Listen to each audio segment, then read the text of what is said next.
जय Hind and hello guys, स्वागत है आपका आपके अपने यूट्यूब चैनल ज्ञानदेह होस्ट में। और इस वीडियो में मैं आपको बताने वाला हूं यूपी पुलिस कांस्टेबल भर्ती 2026 ऑनलाइन फॉर्म के बारे में, जहां पर आपको लेटेस्ट अपडेट के साथ में सभी प्रॉब्लम के हल सहित पूरा प्रोसेस बताया जाएगा और आपको बताया जाएगा कि कैसे आप सभी प्रॉब्लम के हल सहित अपना फॉर्म भरेंगे, जिसमें कि कास्ट सर्टिफिकेट की जानकारी कैसे भरनी है, आपका राशन कैसे करना है, इसके अलावा क्वालिफिकेशन की जानकारी कैसे भरनी है, कैसे लाइव फोटो अपलोड करना है, कैसे सिग्नेचर अपलोड करना है, ये सब चीज़ें बहुत ही अच्छे से एक्सप्लेन की जाएगी। तो वीडियो को आपको पूरा देखना होगा बिना स्किप किए। चलिए शुरू करते हैं। फटाफट से वीडियो को लाइक शेयर कर दीजिए अगर आपने अभी तक नहीं किया, और चैनल को जरूर सब्सक्राइब करके बेल आइकन ऑन कर लेना।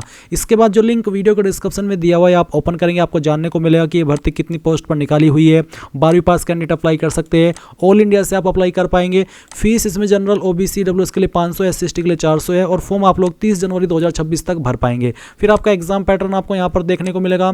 इसमें फिजिकल आपका किस तरह का रहेगा उसकी इन्फॉर्मेशन दी गई है, सिलेबस यहाँ पर दिया गया है।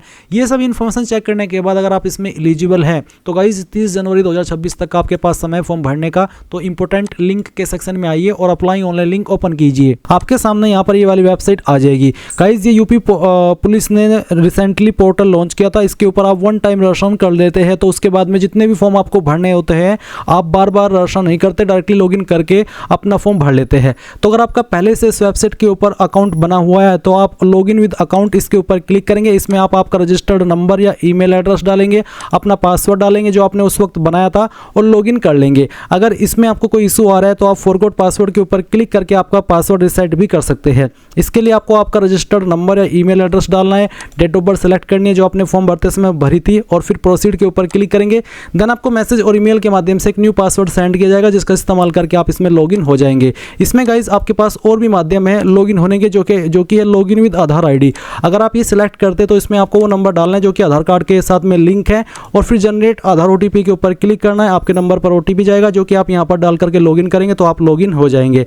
एंड गाइज अगर आप बिल्कुल फ्रेशर है, आपने इस वेबसाइट का इस्तेमाल करके कोई फॉर्म भरा ही नहीं, जैसे कि यूपी होमगार्ड का आया था अभी, और आप पहली बार कोई फॉर्म भरने वाले हैं यूपी पुलिस के लिए अभी रिसेंटली 2025 में, तो आपको इसमें पहले रजिस्टर होना होगा। इसके लिए आप यहाँ पर रजिस्टर हियर इसके ऊपर क्लिक करेंगे। देन आपके सामने कुछ ऐसा इंटरफेस आएगा। अब आप यहाँ पर वो ईमेल आईडी डालिए जो कि आपको रजिस्टर करनी है, और फिर वो मोबाइल नंबर डालिए जो कि आपको रजिस्टर करना है। उसके बाद आप generate email OTP, generate mobile OTP के ऊपर क्लिक करेंगे। आपको ईमेल और नंबर के ऊपर अलग अलग ओटीपी सेंड किए जाएंगे। ईमेल वाला ओटीपी अगर आपको इनबॉक्स में रिसीव ना हो तो आपको स्पैम फोल्डर चेक कर लेना है, और कभी कभी ओटीपी आने में वेट हो जाता है, यानी कि देर हो जाती है, तो आपको थोड़ा सा वेट कर लेना है। जैसे ही आपको ओटीपी रिसीव हो जाए तो दोनों ओटीपी आप यहाँ पर डालेंगे। दोनों ओटीपी आपको एक साथ भरने होंगे, पहले ईमेल वाला फिर नंबर वाला, और फिर आपको वेरीफाई एंड प्रोसीड इसके ऊपर क्लिक करना है। गाइज जैसे ही आपका ओटीपी वेरिफिकेशन सक्सेसफुल हो जाए तो आप यहाँ पर सत्यापन का पेज देखेंगे, जहाँ पर आपको बोला है कि I confirm that I have completed 18 years of age. तो आप इसके ऊपर टिक कर देना। इसके ऊपर टिक करने के बाद आप नीचे की तरफ आएंगे और यहाँ पर आपके सामने दो ऑप्शन है, एक है वेरीफाई थ्रू आधार और दूसरा है वेरीफाई थ्रू डिजिलॉकर, या फिर तीसरा है I am not currently registered with Aadhaar और डिजिलॉकर। तो यहाँ पर तीसरा ऑप्शन तभी सेलेक्ट कीजिएगा तब आप रजिस्टर्ड ना हो। बट ये गाइज आपको आधार के थ्रू वेरिफिकेशन करना या फिर डिजिलॉकर के माध्यम से वेरिफिकेशन करना काफ़ी ज़रूरी हो जाता है, क्योंकि आपकी इन्फॉर्मेशन डॉक्यूमेंट वेरिफिकेशन के टाइप यहीं से फैच की जाती है और यहीं से वेरीफाई की जाती है। इसलिए आप इनमें से कोई एक माध्यम का सिलेक्ट कीजिए। अगर आप मान लीजिए आधार का कर रहे हैं तो आपको वेरिफिकेशन थ्रू आधार इसके ऊपर टिक करना है। एंड देन यहाँ पर आप आपका जो आधार नंबर है वो डालेंगे, या फिर आपकी जो वर्चुअल आईडी है वो डालेंगे। कोई एक चीज़ आपको यहाँ पर डालनी है और जनरेट आधार ओटीपी इसके ऊपर क्लिक करना है।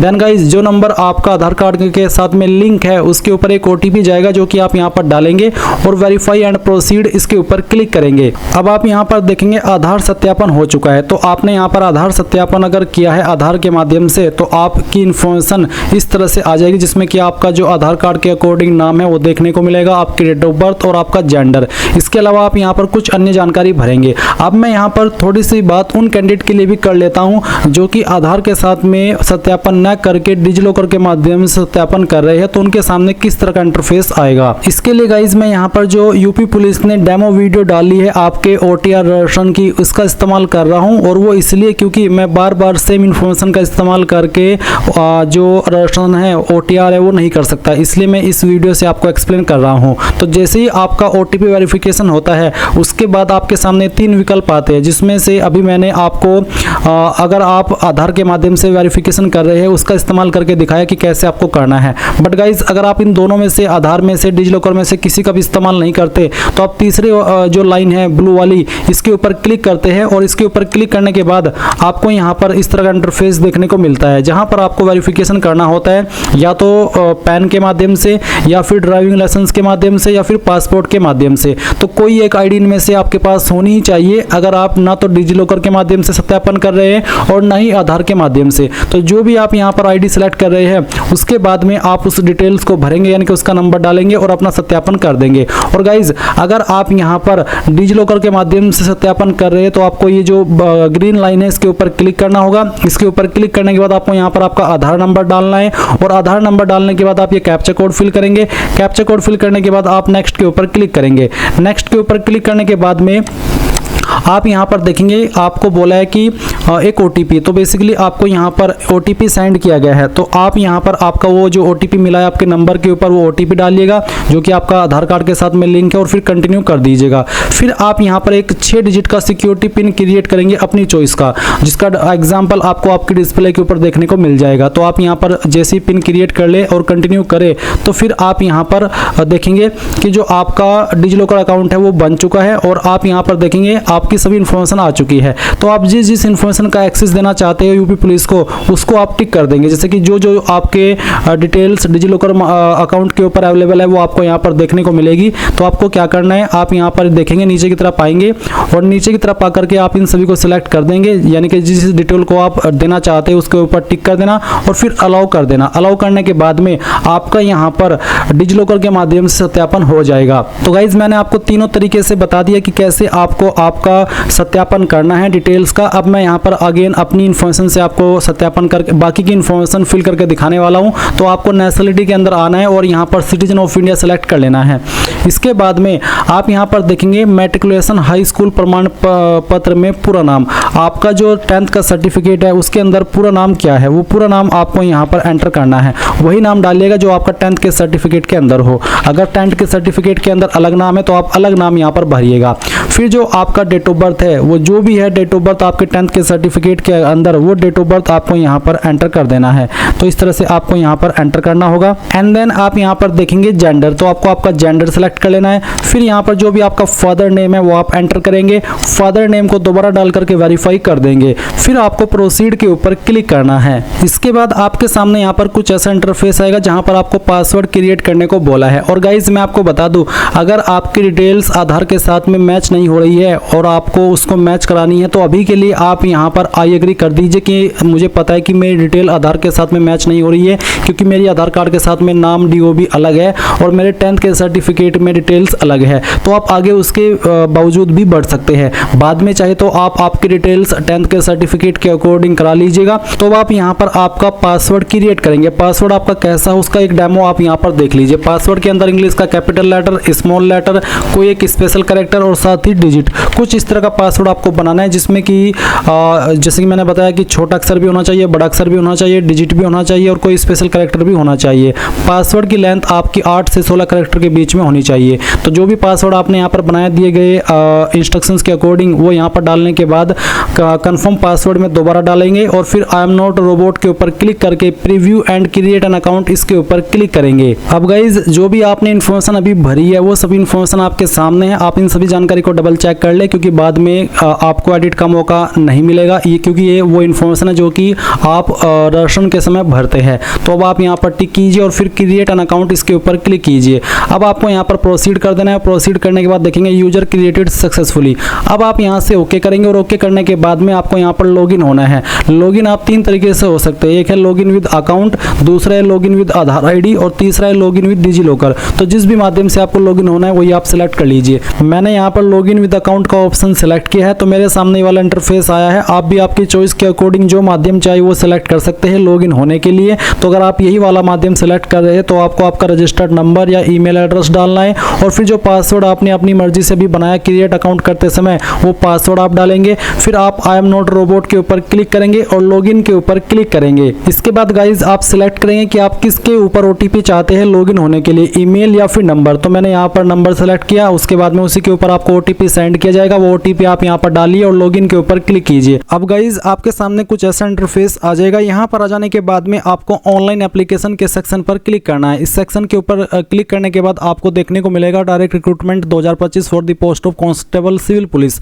और आप क्या करेंगे, अब इसके नीचे जो ऑप्शन है, मैं वर्तमान में यूपीपीआरपीबी उत्तर प्रदेश पुलिस भर्ती एवं प्रोन्नति बोर्ड द्वारा प्रतिबंधित नहीं हूं, तो इसके ऊपर टिक करने के बाद आप अप्लाई के ऊपर क्लिक करेंगे।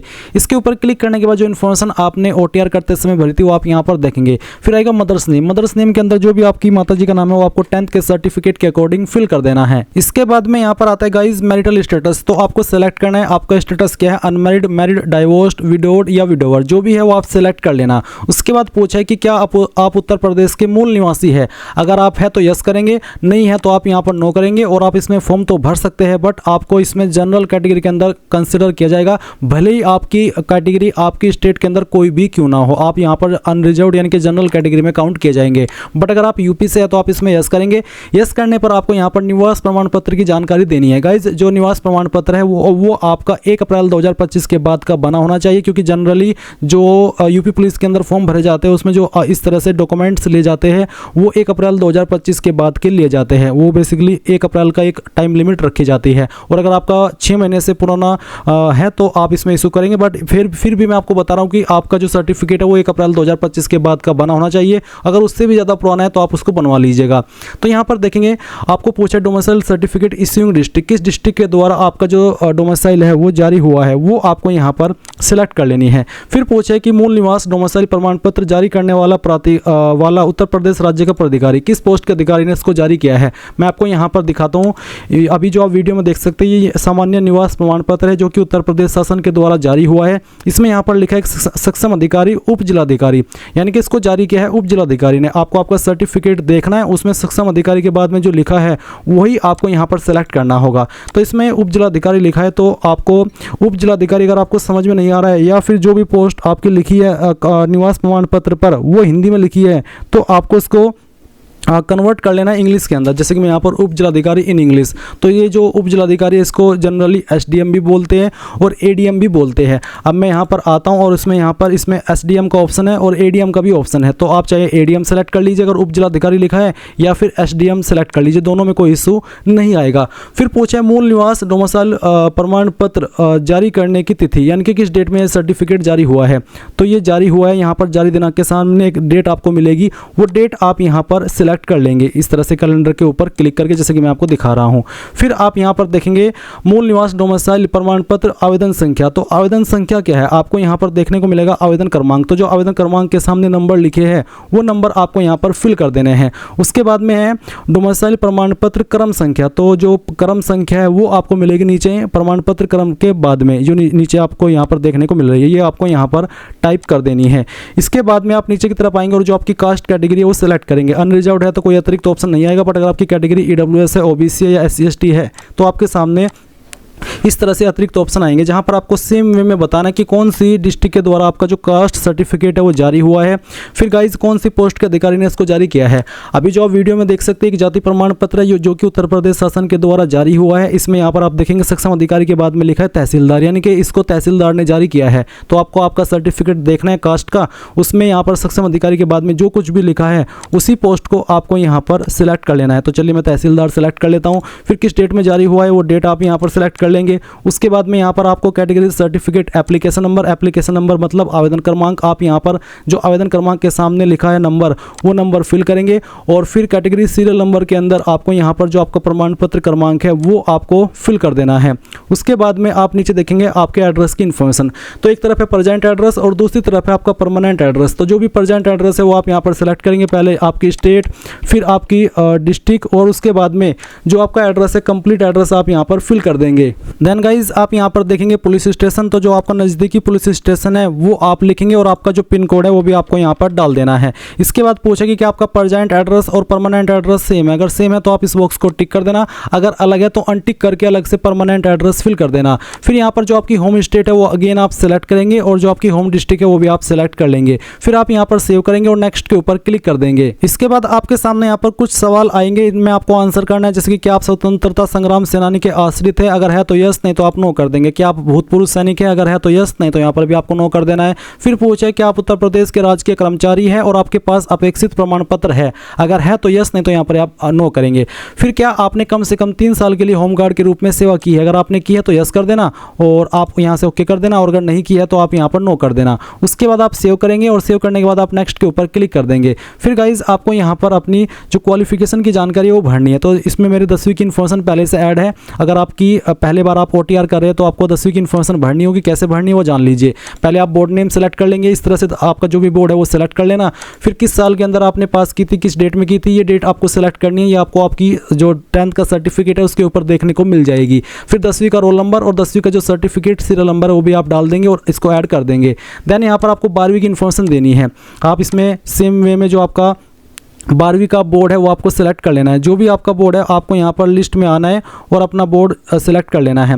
चलिए मैं यहाँ पर आपको जो बोर्ड है वो सेलेक्ट करके दिखा देता हूँ। इसके बाद आप यहाँ पर देखेंगे आपका month and year of passing, किस महीने और किस साल के अंदर आपने पास कर लिया था वो आपको यहाँ पर सेलेक्ट कर लेना है, इस तरह से जैसे कि मैं आपको यहाँ पर सेलेक्ट करके दिखा रहा हूँ। फिर आप यहाँ पर जो 12वीं का रोल नंबर है वो एंटर कर देंगे एंड आपका जो सर्टिफिकेट सीरियल नंबर है वो भी आप यहाँ पर डाल देंगे और ऐड के ऊपर क्लिक करके ऐड कर देंगे। देन आप नेक्स्ट के ऊपर क्लिक करेंगे और अब आपको यहाँ पर कुछ डॉक्यूमेंट्स अपलोड करने हैं, जैसे कि कास्ट सर्टिफिकेट फॉर OBC, अगर आप SC ST OBC है तो आपको कास्ट सर्टिफिकेट अपलोड करना है और इसका फॉर्मेट PDF का होना चाहिए। डोमिसाइल सर्टिफिकेट अपलोड करना है, 10वीं का सर्टिफिकेट और मार्कशीट। अगर आपका सर्टिफिकेट और मार्कशीट एक ही है तो दोनों में आपको सेम फाइल अपलोड कर देनी है, और अगर आपका सर्टिफिकेट अलग है और मार्कशीट अलग है तो सर्टिफिकेट अलग अपलोड करना और मार्कशीट अलग अपलोड करना।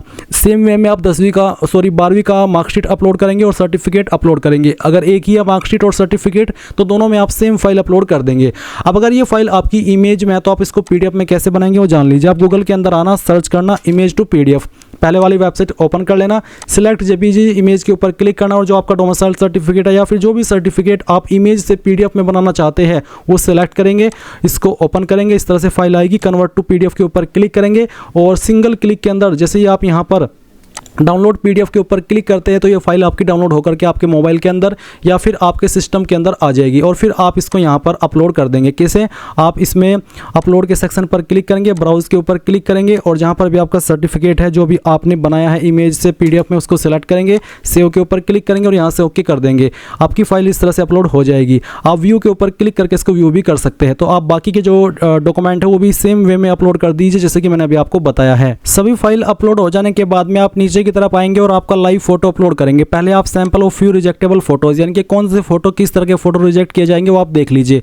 ओनली फेस, इस तरह के जो भी यहाँ पर आपको एग्जांपल दिए हैं ये फोटो रिजेक्ट होंगे और नीचे की तरफ जिस तरह का फोटो है इस तरह का आपका फोटो एक्सेप्ट किया जाएगा। अब आप क्या करेंगे, कैप्चर लाइव इमेज, इसके ऊपर क्लिक करेंगे। तो गाइज यहाँ पर आप देख सकते हैं मेरा फोटो इस तरह से अपलोड हो चुका है। अगर आपको फोटो अपलोड करने में कोई एरर आ रहा है तो जो आपको बोला जा रहा है एरर में कि आपका फोटो क्लोज है तो आप दूर होकर के खींचिए, दूर है तो पास होकर के, अगर बैकग्राउंड क्लियर नहीं है तो उसको क्लियर कीजिए। यानी कि जो आपको बताया जा रहा है कि इस वजह से फोटो अपलोड नहीं हो पा रहा है तो आपको उनको कमियों को दूर करते हुए अपना फोटो कैप्चर करने की कोशिश करते रहना है जब तक वो कैप्चर ना हो जाए। फिर आप यहाँ पर सिग्नेचर अपलोड करेंगे। इसका साइज 140x60 पिक्सल में होना चाहिए, साइज 5 से 20 KB के बीच में रहना चाहिए। तो ब्राउज के ऊपर क्लिक कीजिए और जहाँ पर भी आपकी सिग्नेचर की फाइल है वो आपको सिलेक्ट करनी है और उसको सिलेक्ट करने के बाद में आप यहाँ से ओपन कर लेंगे। चलिए मैं आपको इसको अपलोड करके दिखाता हूँ। आपका यहाँ पर सिग्नेचर इस तरह से आ जाएगा जैसा कि आप वीडियो में देख सकते हैं, कोई एरर भी नहीं आया है। और अब मैं यहाँ पर सेव के ऊपर क्लिक कर देता हूँ, नेक्स्ट के ऊपर क्लिक करता हूँ। इसके बाद में यहाँ पर मेरे सामने आ रहा है you are not eligible for the post you have selected, please check eligibility criteria. May be मैं एज के अकॉर्डिंग इसमें अप्लाई करने के लिए एलिजिबल नहीं हूँ, बट मैं आपको फिर भी आगे का प्रोसेस दिखाता हूँ कि क्या आपको आगे प्रोसेस फॉलो करना है। गाइज जैसे ही आप डॉक्यूमेंट्स, फोटो, सिग्नेचर अपलोड कर देंगे तो आपके सामने यहाँ पर पोस्ट प्रेफरेंस एंड प्रीव्यू का ऑप्शन आएगा जहाँ पर आपको पोस्ट देखने को मिलेगी जैसे कि constable civil police male female, constable PAC arm police force, फिर constable special security force, constable mounted police, फिर जेल वार्डर। ये गाइज वो सभी पोस्ट है जिन पर ये वैकेंसी निकली हुई है। तो आपको जिस जिस पोस्ट को प्रेफरेंस देना है उसी के ऊपर आप प्लस के आइकन पर क्लिक करेंगे। प्लस के आइकन पर क्लिक करने का मतलब है कि आप इस पोस्ट को पहले नंबर पर प्रेफरेंस देना चाहते हैं।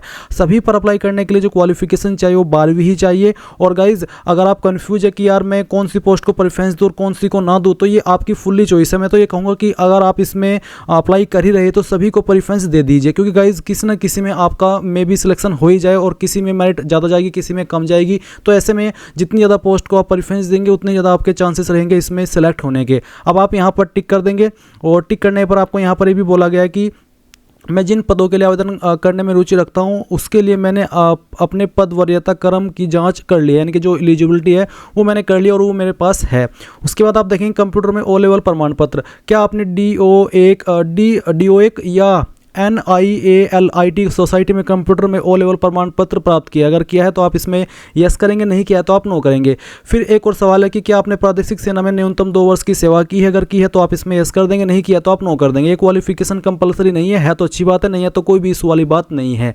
फिर पूछा कि आपके पास NCC-B सर्टिफिकेट है तो आप इसमें भी यस करेंगे, नहीं तो यहाँ पर भी आपको नो कर देना है। इसके बाद आप यहाँ पर इसमें नीचे की तरफ आएंगे और कुछ घोषणा आपको यहाँ पर करने को बोला है, जैसे कि मैं घोषणा करता हूँ या फिर करती हूँ कि मैं अविवाहित विधुर विधवा हूँ या मेरा केवल एक ही जीवित जीवन साथी है। और मैं यह घोषणा करती हूँ कि मैंने ऐसी स्त्री पुरुष से विवाह नहीं किया है जिसका पहले से जीवन साथी जीवित है। तो आप यहाँ पर इसमें सिलेक्ट के ऊपर क्लिक करके यस कर देना।